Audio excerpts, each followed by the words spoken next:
Bryllupsrejse. Teksten starter med, at vores hovedpersoner Tim og Eva er på vej op i en gammel bil ad et bjerg i Grækenland til byen Olympus.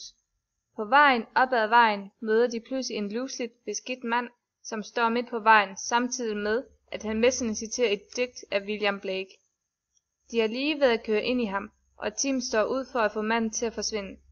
Manden får i stedet bakset sig ind i bilen til Eva, og begynder at befamle hende over hele kroppen, samtidig med, at han mestende citerer digtet. Tim er lamslået og kan ikke rokke sig.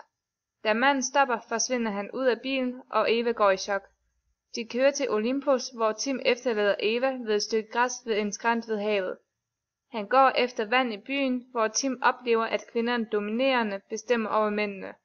Kvinderne skuler efter ham og katkalder ham gennem byen, mens mændene går rundt med børn på siden og gør rent. Da han vender tilbage til Eva, har hun smidt tøjet og er på vej ned ad skrænten mod vandet. Tim får hjælp af nogle græske mænd, og de får indfanget hende ved at binde hende fast. De lejer et hotelværelse, og ud på aftenen kommer Eva til hægterne igen, men opfører sig svagt og bedende. Pludselig beder Eva Tim om at slå hende, og han slår hende. Først med hånden, derefter med bæltet, og sådan fortsætter det. Det vises i starten af novellen, at Eva ikke er vild med Grækenland. Citat: Pinjetræer og vild oliven hang som hjælpeløse sørgende ud over skrænterne, og duften af timian gav hende kvalme. Tim er derimod en ivrig og impulsiv mand. Den gamle mand er lusligt beskidt og lugter, som om han har været ude i skoven i flere uger.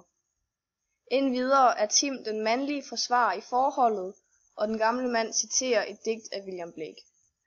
Vores to hovedpersoner, Tim og Eva, er på bryllupsrejse, og vi ser historien gennem en tredje persons alvidende fortæller. Teksten er fremstillet på en scenisk vis, og vi oplever tingene her og nu, som de sker for os. Der gengives små bidder af tanker og dækket tale fra Eva og Tim, og direkte tale fra den gamle mand.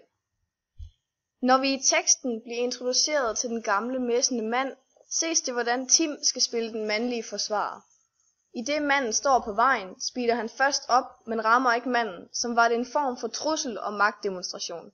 Citat: Han speedede op og kørte frem mod manden.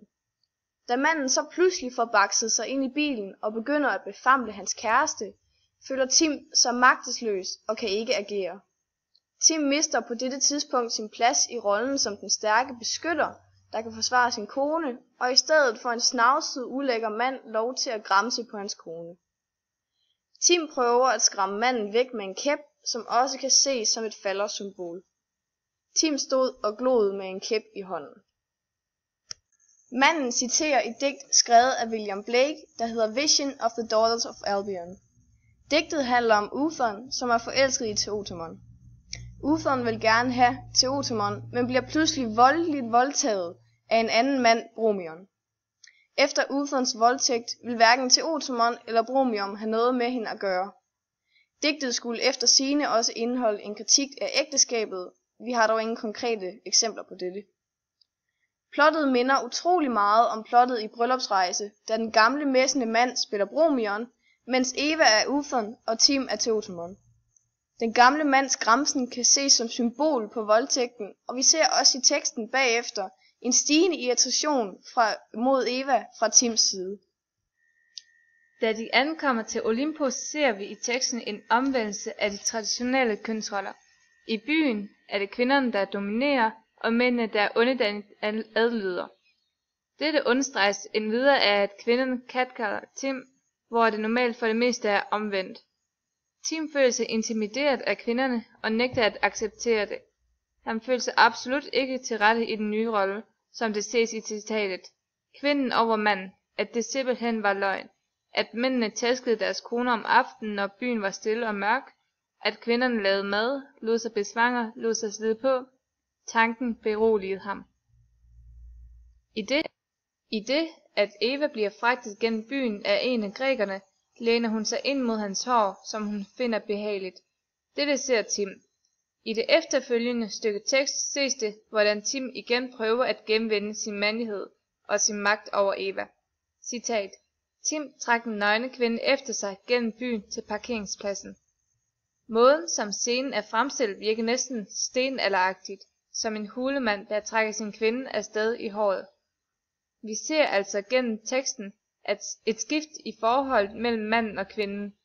De starter ud som det harmoniske par, som pludselig bliver tvunget ud i en omvæltning af de traditionelle kønsroller.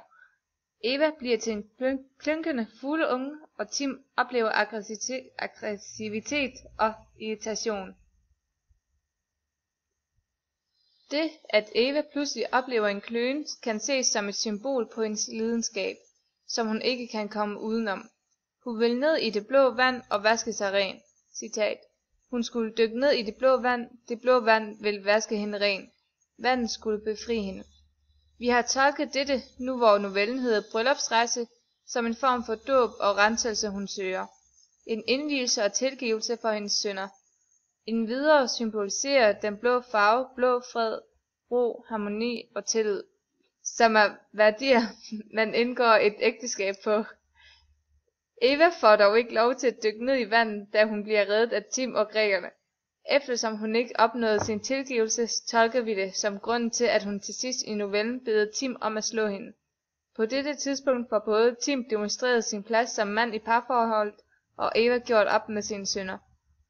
Det ses i novellen, hvordan den tynde fernis mellem drift og menneskelig facade let kan brydes. Vi ser, hvordan Eva pludselig får en trang til at smide tøjet, gå efter sine drifter og bade i det kolde, klare vand. Og vi ser også, hvordan Tim i starten tager et billede af hende, mens hun sidder og tisser. Man kan så spørge, hvad går der galt i deres parforhold? Det ser ud som om, at Eva og Tim ikke rigtig har en fast grænse over for hinanden, i det at Tim får taget et billede af Eva, mens hun tisser.